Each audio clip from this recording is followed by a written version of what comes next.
그게 이걸 무화시키는 것이 되잖아요. 당신이 꼭 당신이 필요 없다고. 그러면 상대방 굉장히 기분 나쁘죠. 근데 그게 사실이면 사실이잖아요. 그건 나한테도 다 해당돼요. 나도 꼭 나의 필요가 없다고. 이 무에는 그런 의미도 있게 되고요. 그것이 필요가 꼭 없다 하면 이 세상 모든 것은 의미가 없어요. 의미가 없잖아요. 의미가 없다는 것이 참 그렇긴 한데, 그래서 제가 쓰는 거예요. 의미는 자기가 만들거나 자기가 이해한 만큼 생긴다고. 유를 만드는 건 이 중간에서 그게 데미우르고스는 어떤 신이 존재해서 객관적으로 존재하는 어떤 누군가가 그렇게 이 중간에서 매개를 해주는 게 아니라 우리 입장에서는 자기가 하라고. 네가 데미우르고스가 되지 않으면 데미우르고스는 존재하지 않는다고. 그래서 우리는 도덕경에서 상제를 한 등급 내리잖아요. 상제보다 먼저 있는 게 있다고 하잖아요. 그 얘기예요. 우리 원래는 그렇게 그런 식으로 신을 초월시켜서 어디에 만들어 놓는 게 아니라 네가 그걸 할 수 있는 사람이 된 만큼 너는 필연적인 존재가 되어간다고. 필연성은 절대적 필연성이나 절대적인 그 법칙성은 존재하는 게 아니라 상대적인 면이 그렇지만, 근데 상대적인 면은 법칙성은 아니긴 한데 네가 찾아낸 만큼 너는 필연적으로 존재할 것이고 그게 유가 되고 천한 만물이 된다고. 그러니까 네가 데미우르고스 되라고. 신이 되라는 거예요. 신이 되라는 건데 그래요.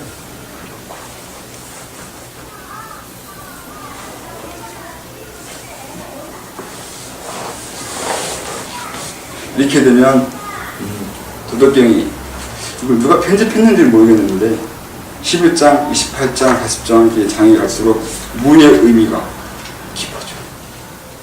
알고 편집한 건지 어쩌다 이렇게 됐는지는 모르겠어요. 아무튼 여기서 이렇게 어려운 의미가 들어가 버렸더니 갑자기 또 뜬금없이 28장과 8장 사이에 뭐가 있는지는 모르겠어요. 아무튼 이렇게 뜬금없이 어려운 의미의 그 문자가 툭 튀어나와요. 그 다음에는 딱히 뭐 어려운 건 없는 것 같은데.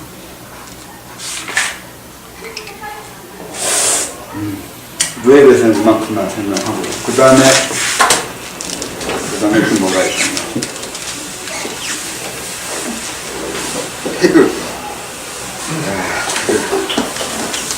태극에 대해 설명할 게 엄청 많은데, 그 중에 이제 오늘 설명할 거는 이제 다른 것보다는 이제 이 근사록에 있는 것 가지고 설명을 하려고.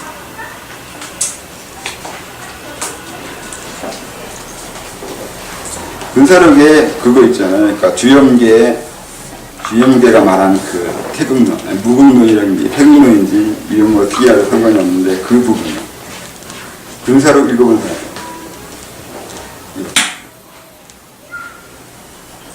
꼭 이 책 말고 그냥 근사록이라고 읽어본 사람이 있나? 안 읽어본다고 그랬어요.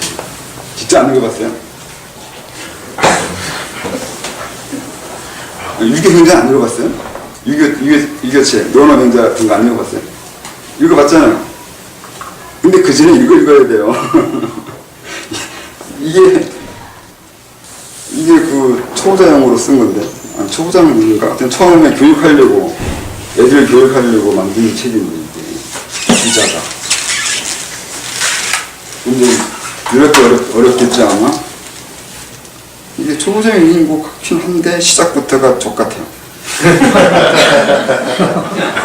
말이죠. 갑자기 이상하게 되었는데 진짜요. 왜냐면 이제 설명할 거 잘 봐요.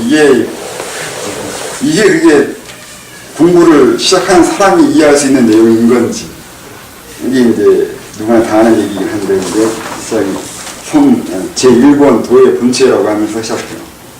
이제 주염계 선생, 염계 선생 왈 무극이 태극 이렇게 말한 게 있죠. 그러니까 주돈이가 말했다. 무극인 태극이 있다. 무극이 태극인데 한문으로는 무극이 태극인데 이 이자에 대한 설명을 여러 가지를 해가지고 이제 그 복잡하게 돼요. 이 이자 해석이 다 사람마다 다르게 하는 것이죠. 이자 해석을 어떻게 하는지는 뭐 여러 가지가 있겠는데,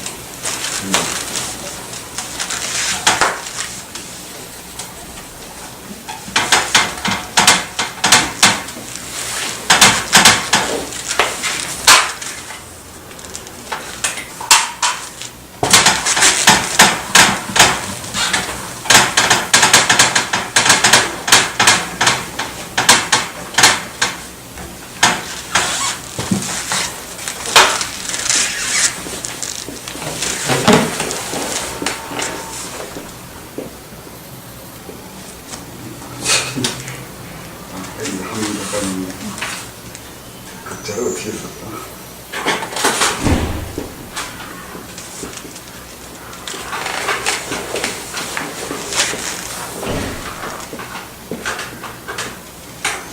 이거 맞죠?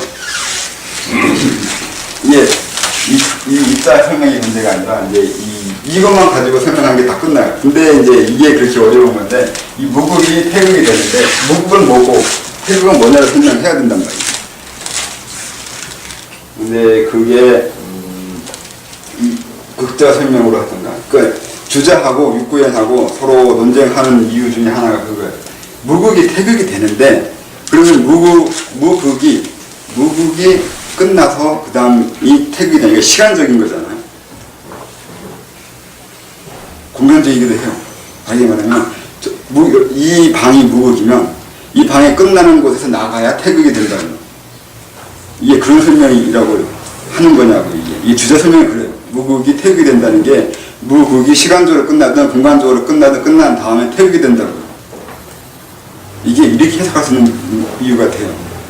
근데 육군은 거기서 반대하는 거죠. 그게 그런 게 아니라 무국이 곧 태극이거나 무국 안에 태극이 있는 거지, 무국이 끝나거나 무국이 다음에 태극이 있는 식으로 해버리면 순서적인 의미가 되니까 그렇게 설명하면 안 된다고 하는 게 있어요.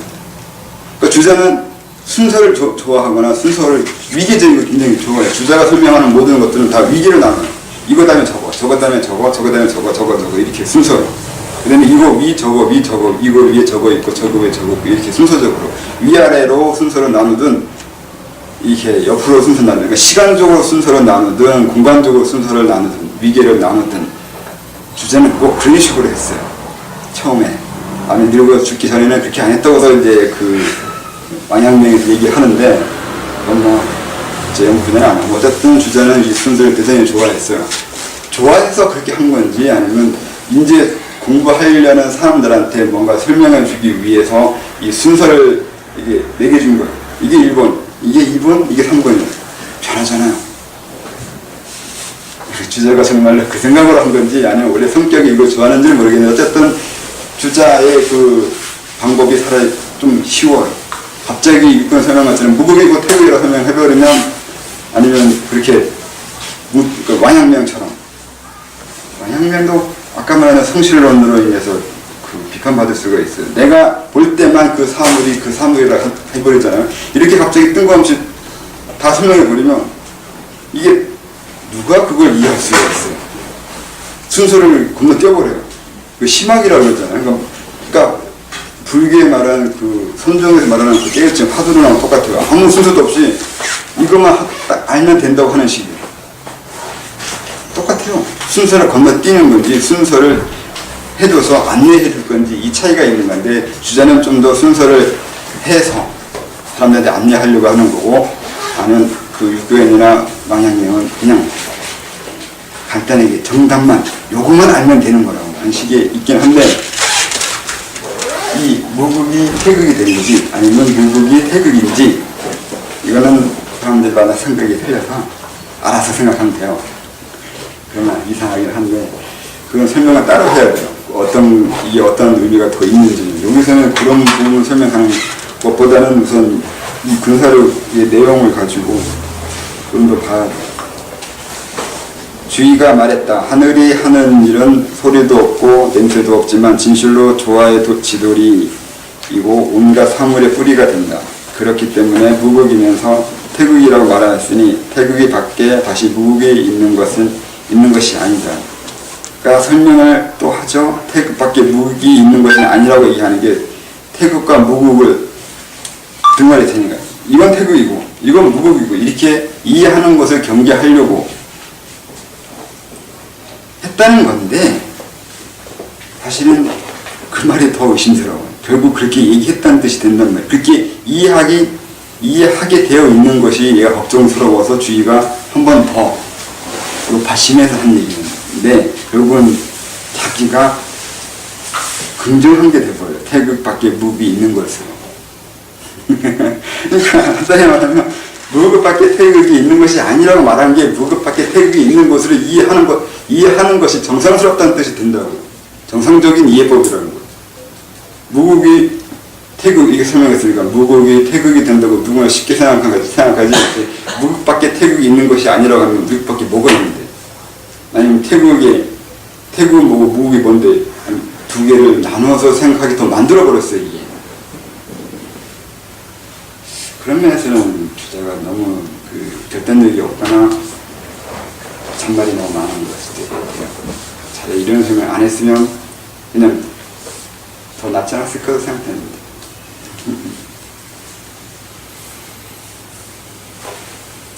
근데 앞에서 하늘이 하는 일, 상천지제라고 하면서 하늘이 하는 일은 소리도 없고 냄새도 없지만 진실로 조화의 도리라고 하는데 소리도 없고 냄새도 없고 아무것도 없고 아는 일 어떻게 하는지 알 수가 없는데 조화를 이룬다고 하는 얘기인데 이게 또 웃기는 내용이에요. 아무것도 알 수 없고 볼 수 없는 것이고 것인데 세상을 움직이고 있으면 그러니까 형상이 없는데 세상을 움직이고 있다는 건 있을 수 없어요. 세상을 움직이고 있거나 조화를 만들고 있다는 얘기는 조화를 만들고 있는 흔적이 있다는 뜻이 돼요. 그러니까 무가 갑자기 위를 건드리는 것처럼 되는 건 말이 안 돼요. 여기서 무는 없는 것이 있는 것을 아까 말한 그런 식의 무유가 아니라 그러니까 여기서는 소리도 없고 냄새도 없다고 하는 게 아니라 어떤 사람은 소리와 냄새를 볼 수 있다는 뜻이 돼요. 하늘의 일이라고 했으니까 하늘의 일을 하는 사람은 누군가 있다는 뜻인데 이렇게 원론적인 의미로 말을 하는 것이니까 그건 이해해주고 읽으면 되지만 깊이 따져버리면 이 말은 안 맞는 말일 수가 있어요. 그러니까 하늘에 하는 일은 소리도 없고 냄새가 없는 게 아니라 하늘에 하는 일도 소리도 있고 냄새도 있어요. 세상의 기밀을 알거나 계기를 알아야 된다고 하는 게 어딘가에 쓰여있는데 유대경전에도 그 얘기는 이 냄새와 소리를 알아내야 된다는 거예요. 하늘에 움직이는 것을 파악하고 내가 정치를 해야 돼요. 그게 동자가 하는 말이기도 해요. 왜냐면은 내가 정치를 하는 사람인데 세상이나 하늘에 움직이는 걸 이해 못하고 정치를 해버리면 인간의 억측에 의해서 세상을, 그러니까 자기가 권력자의 정치를 하고 있는 것처럼 되잖아요. 그러면 안 된다. 안 되잖아요. 백성이 하늘을 알 수 없지만 정치자는 하늘을 알아야 돼요. 그러니까 이건 주자가 분명히 이 정치인들을 대상으로 가르치려고 쓴 것인데 이거 이렇게 써버리면 시작부터 대상이 누구인지 알 수가 없는 게 되는 거죠. 너무 한국자가 너무 비슷한 말이 나오면 안 되는데. 최연이 말했다. 주인은 태극이란 사물의 상수가 형성되지 않았지만 이미 이치가 갖추어진 것을 일컫는다고 말했다.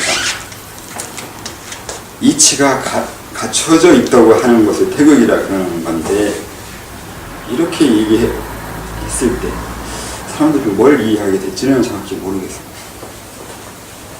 이 형상을 알면 안 된다고 하는 것이 있는데 그런데 이치는 있어요.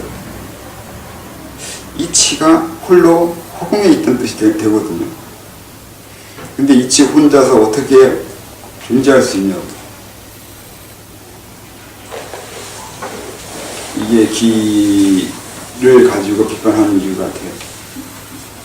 이치와 형상과의 구분이 그러니까 이치 따로, 형상 따로 있는 건 분명히 불가능한데 말을 하다 보니 그렇게 말을 하고 있는 건지 근데 말을 하다 보니 그렇게 말을 한다 하더라도 그렇게 이해하도록 만들어 버리는 것도 왜 그러냐고. 자꾸 이렇게 상수가 형성되지 않았지만 이미 이치가 갖추어진 것을 일컫는다고. 천지가 있기 이전에 반드시 먼저 이 이치가 있었다고 얘기하는데 이건 말이 안 돼요. 천지가 있기 이전이라고 말하는 것 자체가 이미 이치 이전에 천지가 있는 것을 말해버린 거예요. 이상하게 이렇게 따지면 안 되는데 그거 복잡해지.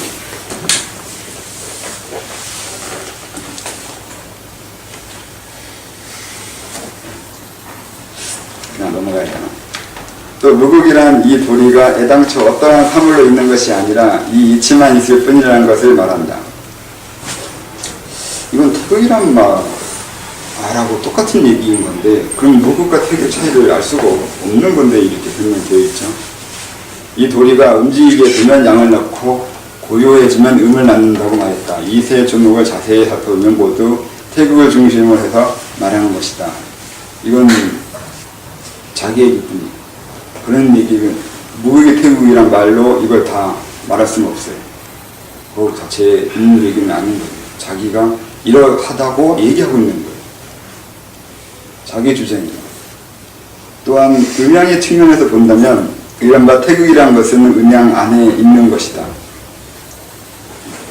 그러나 요즘 사람들은 형체도 없고 그림자도 없이 음양의 위에 따로 있는 어떤 것을 태극이라고 하니 잘못되었다고 말했다. 사람들이 되게 뭐 질문 있으면 해요.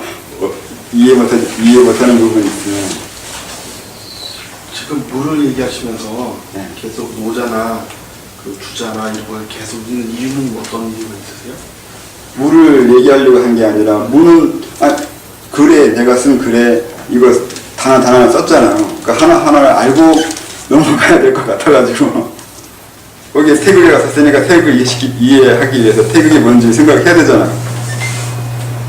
공부 그렇게 하는 거 아니에요? 단어를 알아야 될 거 아니에요. 근데 단어를 알려면 이 단어에 있는 배경 지시라는 게 생각보다 복잡하잖아요. 그걸 설명하려고 하니까 제가 이렇게 진단하게 설명하고 있잖아요. 설명하기 힘들어요. 근데 설명은 안 할 수는 없고 태극이란 말을 분명히 글에 있는데 태극 중에 제일 유명한 게 이 얘기란 말이에요. 이 근세록에 있는 앞에 주인격이 했다고 하는 이게 사실 한문으로 치면 몇 자 안 돼요. 몇 자 안 되는 그 부분인데 이게 제일 유명해요. 유명하잖아. 몰라? 유명해요. 무극의 태극이요. 안 들어봤어요? 이게 그리고 태극이라는 것을 이해하기 위해서는 선을 읽고 넘어가야 되는 부분이라고. 왜냐면은 이후에 이거 이후에 과거 사람들은 이거 근거하에 태극이란 말을 해요. 그 이전에는 태극이란 말을 뭘로 했는지는 모르지만 최소한 이걸 알고 하고 한 건 아니란 말이에요. 그리고 지금 마찬가지로 태극이란 말 쓴다는 얘기는 이 이후의 사람이잖아 우리가. 그러면 이 이전에 어떤 사람이니까 태극에 대해서 어떤 이해가 있었는지를 알아야 내가 그 태극이란 의미를 이해하는 데 도움이 된다고. 또 사용할 때 다른 사람들이 어떤 의미를 알고 있는지 알고 있어야 내가 거기서 설명할 수가 있잖아요. 말을 할 수가 있잖아요. 그럼 좀 더 잘 가르쳐 주세요. 오래 보면 원래는 태극 간단하게 읽고 넘어가려고 했는데 갑자기 말이 혼자 튀어나오고 있어요 지금. 괜히 문장 해석하고 있는데 문장 해나가면 안 되는데 갑자기 너무 틈이 많이 보여가지고 괜히. 그리고 그거는 그냥 숙제를 내주시고 책 읽어보라고 할 때는 선생님 생각하시는 태도로 설명해 주죠. 싫어. 제가 생각하는 태극 근데 전 태극에 대해서 제 관념책에 태극 없어요. 없으면 이건 남의 거냐고. 남의 그렇게 해봤으니까 남의 거가 하니까 지금 이렇게 버벅대는 것도 있는 건데. 근데 그 설명 안 해도 되지 않습니까? 여기 글을 보면은 그런 게 필요 없다는 식으로 이제 예를 쭉 들어놓은 것이거든요. 네, 그렇게 하는데 이후에 자천이나 관념책에 세상의 이치를 이해하려고 할 때 도움이 돼요. 아니 이게 설명하는 게 그냥 이런 지식 이렇게 주입해 주거나 알려주는 걸로 끝나는 게 아니라 이거 듣는 사람들이 평소에도 이 세상에 있는 여러 정보 가지고 생각을 할 거 아니에요. 이 생각을 할 때 이런 걸 알고 있음으로 인해서 그전에는 보지 못했거나 알아내지 못했던 것을 알아내거나 보게 된다고. 그게 목적이에요. 자체는 뭐 증언이 오거나 아니면 갑자기 뭐 신경이 생기나 이런 것 자체는 아무 상관 없는 거고, 결국 중요한 거는 내 사고력 증진이에요. 창의력 증진이거나 내 사고력이라는 게 생각하는 힘이잖아요. 생각하는 힘이 있으려면 결국 이런 걸 알아야 돼요. 남이 보지 못하는 사물의 이치를 알아내려면 다른 사람이 알아낸 사물의 이치를 이해하고 하는 것이 우선 기본이잖아요. 아까 말했는데 그 도덕경에 설명하고 보면 그냥 일반 사물이잖아요. 바퀴도 일반 사물인 거고, 창문도 일반 사물인 거고, 진흙으로 이기는 그릇도 일반 사물이잖아요. 누가 다 보는 거고 다 알고 있는 거예요. 근데 그걸로 인해서 무의 개념이나 공간이나 개념을 이렇게 끌고 들어가서 어떤 체계를 이루는 사람은 노자가 처음이라는 얘기잖아요. 왜 여기 있는 사람은 못하냐고. 그걸 본 적 없어요? 바퀴? 아니면 도자기 본 적 없어요?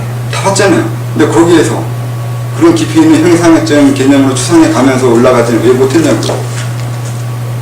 거꾸로 하면 이걸 지금 비판하고 있는 거예요. 왜 그런 생각 평소에 안 하고 사시냐고요. 남들은 이러고 있는데 그것도 2500년 된 사람이에요. 그 원시인이. 야만이 아니에요? 우리는 문명인이라면서요. 문명이라는 개념이 우리 이전의 존재들은 다 야만인이라고 말하는 존재하에 하는 말이잖아요. 그러면 우리가 문명을 하지 말아야지. 말을 할 때는 그런 존재가 자기도 모르게 이미 가지고 있으면서. 그러니까 옛날 사람들, 그런 사람도 알고 있는 걸 이렇게 우리는 힘들게 안다는 얘기가 우리가 그들보다 지적 능력이 떨어져서 진다는 얘기가 되잖아요. 근데 그런 얘기 듣기 싫으면 그들보다 더 지적 능력이 나아지겠다고 하거나 그들의 그 노고, 뭔가를 설명해주고 알려주려고 했다는 그것이 헛되이 되지 않다고 말하려면 지금 사람들이 그들의 그 지식의 바탕 위에 또 다른 걸 만들어내야 되잖아요. 그게 요즘 사람의 의무예요. 그래서 이 중국을 좋아하거나 아니면 저도 중국의 그 철학이 다시 복권되는 거, 우리나라에서 복권되는 건 누구도 보고 싶지 않은데 그렇게 되기 위해서는 중국을 연구해야 돼요. 알아야지. 그들이 무슨 생각하고 무슨 생각을 했는지 알아야 중국에 지지 않거나 아니면 이런 것들이 이걸 이용해서 그들이 또 다른 패러다임을 만들었을 때 우리가 거기에 대해서 쉽게 넘어가지 않거나 우리 것으로 우리도 만들어서 그들한테 대항해야 될 거 아니에요. 하려면 결국 알아야 된단 말이에요. 알아야 될 건 알아내야 된다는, 알고 있어야 되는 거고, 뭐 굳이 제가 설명하는 건 자천을 말하고 저는 권력욕이라 그랬잖아요. 그냥 한두 개 깨우쳐서 뭐 좀 이해해서 자기가 돈이 되거나 아니면 뭔가 세상에서 안다고 말하는 정도로 가지고 공부하려고 하는 건 딴 데 가서 하라고요. 그러니까 그 진영은 권력자가 리더, 지배자가 되는 걸 가르친다고 했잖아요. 지배자가 된다는 얘기는 그만큼 알아야 된다고. 그만큼. 알아낸 만큼 내가 세상을 움직이게 할 수 있다고. 그걸 가르치려고 하는 거고, 그런 식의 상위 인간이나 아니면 리더십을, 지배자가, 지도자가 되는 것을 자천이라고 하는 거지. 그냥 그 학생 체험이나 신비 체험 정도를 이해하기 위해서 공부하는 건 저는 아니라고. 그냥 알아야 될 게 너무 많은 거 아니에요? 하나가 열심히 생각하고 있잖아요. 아니요, 그렇지 않아요. 이것도 요령이 있어요. 그러니까 이것저것 저거 몇 개 이걸 이해하게 되면 이게 메타라고 했잖아요. 상위 이해가 있어요. 이걸 이해하게 되면 뭐 내가 보지 않거나 알지 못하는 것도 들으면 이해할 수 있거나 알 수 있는 면이, 추측할 수 있는 면이 있어요. 추측이긴 한데 그게 돼요. 그게 그 요령을 알아가야 되는 거예요. 지식을 습득하는 게 아니에요. 그거 통찰이라고 그러잖아. 쉽게 말하면 통찰력인데 그게 그 얘기라고. 그러니까 이것을 알고 몇 개를 알고 있으니까 다른 것은 미루어 시작할 수 있는 거야. 중용의 내용을 글자로 보고 깨는 게 아니라 이 메커니즘이 뭐냐 그걸 깨는 거예요. 일주일 동안. 그거 깨면 다른 책이 다 쉬워요. 보여요. 그 이제 이래서 그 다음에 뭐가 있냐면 뭐 공자 다음이 있는데 그게 다 보여요. 공자 마음이 보여요. 이거는 그렇게 말을 굉장히 많이 하지만 이렇게 딱 뚜고 빼면 공자 그 요령을 습득을 하기 위해서 이것저것 많이 읽어봐야 되는 거든요. 아니면 그냥 생각을 깊이 해가지고 하나를 이렇게 어딘가에 하나를 깨우치는 그 요령을 사람 따라 달라가지고 한두 개 가르치면 그거 가지고 원리를 알아내는 사람이 있지만 많이 해야 알아내는 게 있거든요.